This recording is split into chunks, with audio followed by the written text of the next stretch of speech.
Jaalatamuu barbaadda dubbiin kee gatee ergatee nama hunda biratti kabaja argachuudhaaf hiriyaa kee cinatti xiqqaan qaalii kee godhee akkasiif ajajamuuf guddaanis si jaallatee hundumaan kabajamuuf bakka deemtu hundatti kiiloon kee ol ka'uuf dhiiraaf dhalaa son jenne xiqqaa guddaa wal ta'uuf namni si jaallatulleen akka inni siif na'uuf akka ati barbaaddu akka inni siif ta'uuf hundinuu si jaallatee akkasiif laatu goota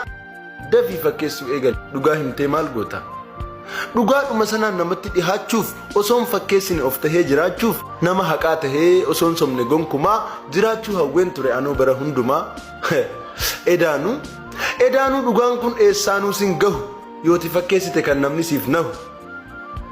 wantan kana dubbadhee akkanatti gubadhuuf waan baay'ee dhabeen jira waan dhugaa dubbadhuuf maaliif akkana ja'a mucaan kun ni maraatee kan naan jedhu hin dhabamu edaanuu sabuuf fakkeessuu qabda dirqama kabajamuuf.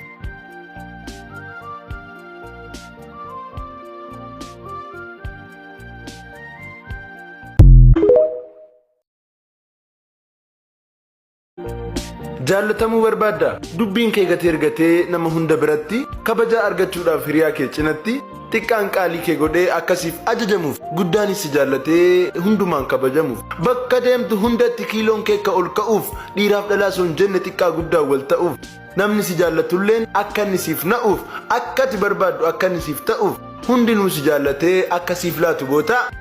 dafii fakkeessuu eegal dhugaa himtee maal goota. Dhugaadhuma sanaan namatti dhihaachuuf osoon fakkeessine of tahee jiraachuuf nama haqaa tahee osoon somne gonkumaa jiraachuu hawween ture anoo bara hundumaa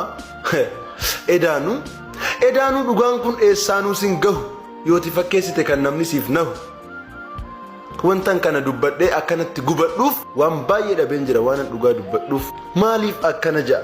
mucaan kun ni maraatee kan naan jedhu hin dhabamu edaanuu sabuuf fakkeessuu qabda dirqama kabajamuuf.